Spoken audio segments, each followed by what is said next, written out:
med sjanse, spør alle hva jeg gjør da. Jeg hitter klubben som om hver dag var en lørdag. Så mange damer her og drikker stopp på meg, så jeg lener meg tilbake. Langsung mulai dari anu saja, pertama mimpin. Iya.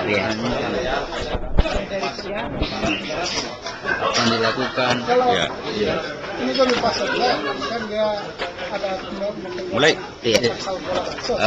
Tanggal 2 saya dilantik, 2 Mei 2003. Saya dilantik sendiri. Maksud saya tidak ada staf. Kemudian pada saat saya dilantik itu saya berpikir, sesudah dilantik, sesudah pakai pangkat ini semua, saya berpikir siapa ini teman saya kerja. Bupati kan tidak ada sekdanya, tidak ada pegawai. Terus saya putuskan hari tanggal 2 itu sampai malam ada acara itu, saya pikir terus. Tanggal 3 saya masuk. Ya saya berkantor itu di pohonan, datang di situ di pohon jambu. Ada pohon itu, 2 pohon tuh di jambu situ, sejak lama. Saya di situ saya mulai mikir apa yang mau dilakukan. Kita tidak punya anggaran. Pak dilantik di Rujab. Saya dilantik di rumah jabatan gubernur oleh Menteri Dalam Negeri Hari Sabarno. Letnan Jenderal saat itu pangkatnya. Dilantik. Sesudah itu, kalau yang normalnya atau biasanya itu bupati dilantik kan sudah ada aparat. Karena kita ini pemekaran daerah otonom pertama di Indonesia, mah tidak ada. Tidak ada orang. Ya, jadi saya berpikir situ apa saya mau bikin, bagaimana caranya, tidak punya anggaran. Tapi pemerintahan harus sudah jalan. Ya, harus sudah jalan. Pelayanan sudah, karena sejak dilantik seluruh urusan pemerintahan, pembinaan kemasyarakatan, pembangunan menjadi tanggung jawab saya. Publik tidak akan tahu ada staf atau tidak. Publik tidak mungkin tahu lagi kalau ada uang atau tidak ada. Pokoknya daerah otonom sesuai undang-undang. Saya masuk kantor, di mana pertama dulu saya berpikir di mana saya berkantor. Saya mau ke kantor camat. Di mana dia berkantor camat?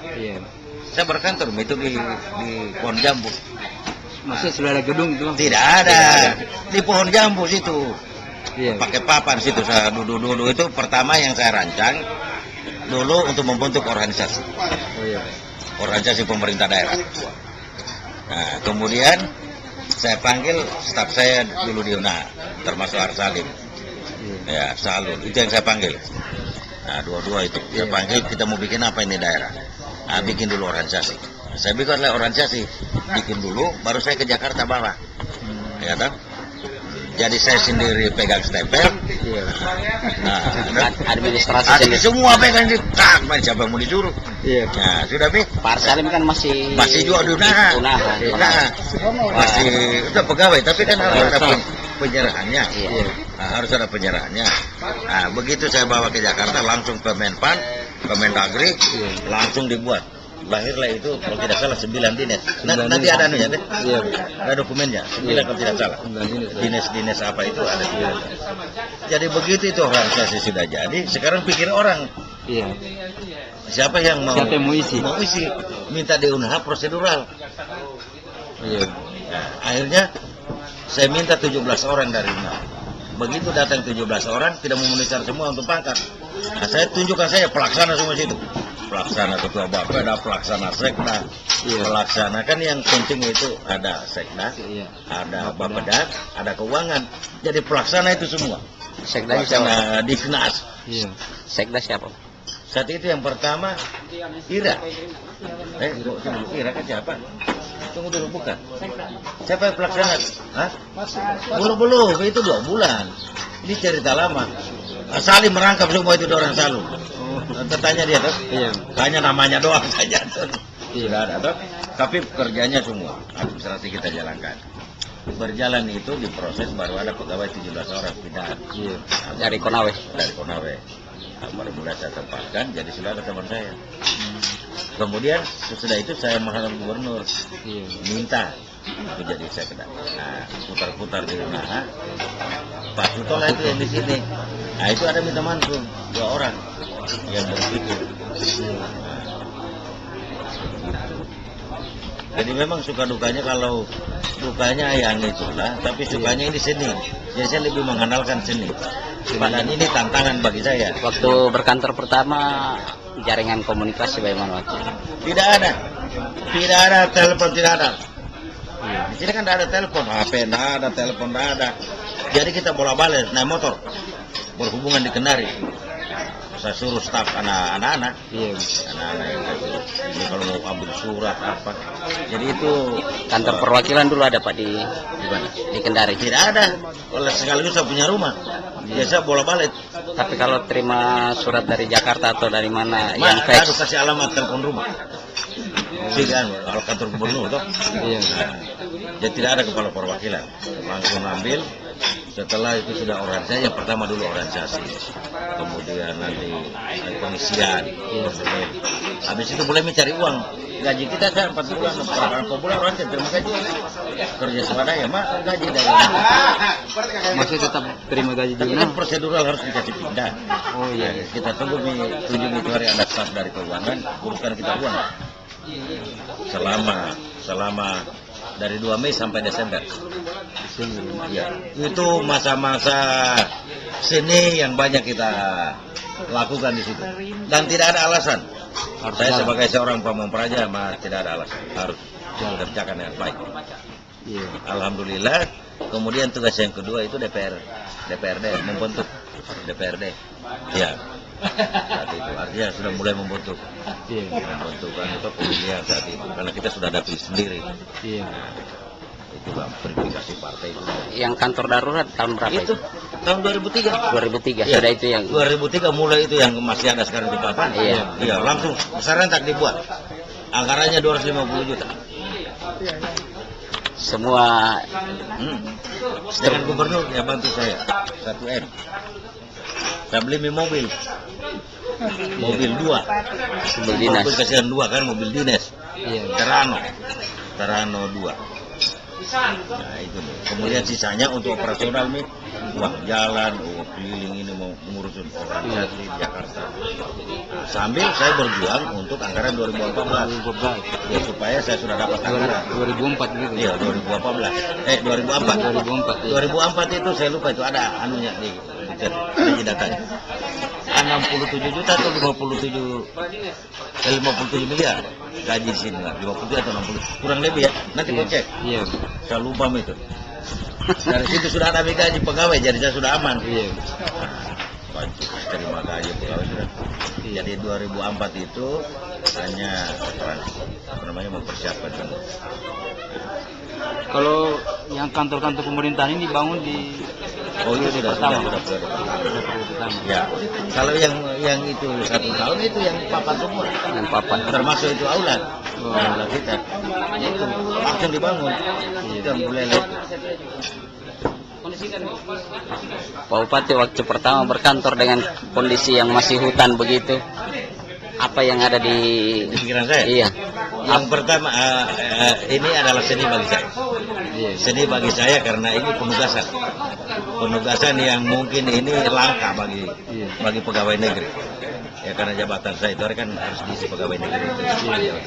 Bupati. Jadi langka bagi itu, tapi itu merupakan tantangan saya untuk berbuat lebih baik. Ya kan? Artinya saya bersyukur di Komsel ini saya awali.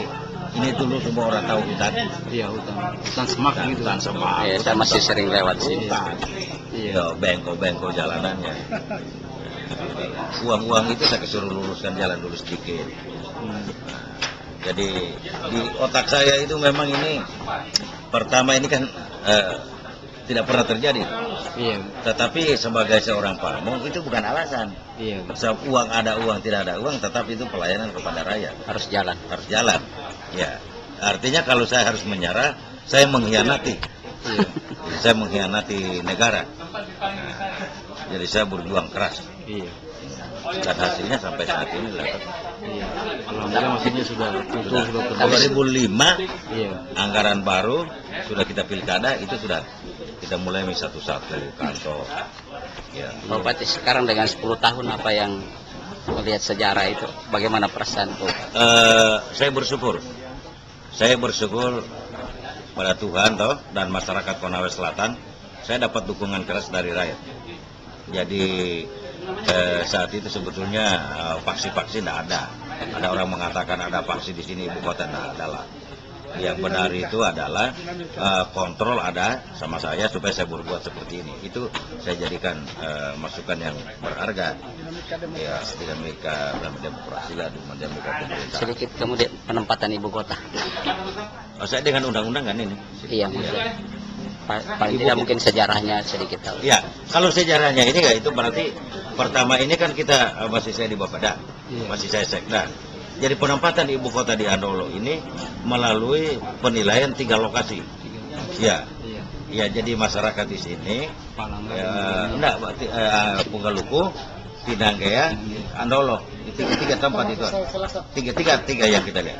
Nah kemudian kita kerjasama dengan pemerintah pusat, DPOD datang dengan pemerintah kabupaten provinsi, melihat ya dengan komisi 2, kan tim kalau mereka termasuk seknek.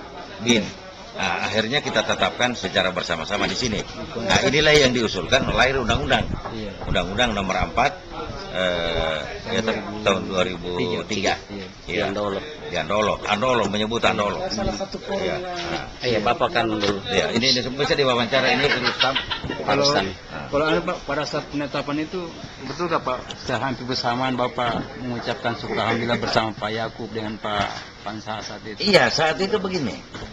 Saya jabatan saya itu sekda. Iya. Tiba-tiba tanggal 2, kalau saya tidak salah tanggal 27 Februari. Iya. 27 Februari itu undang-undang nomor apa tahun 2003 Februari. Ada undang-undangnya. Iya, ada. Kalau salah sedikit. Iya. Saat itu saya yang diperintahkan, harusnya bupati. Bupati ya. Harusnya bupati yang ikut menyaksikan penyerahan itu kepada pengesahan undang-undang, bupati yang diundang.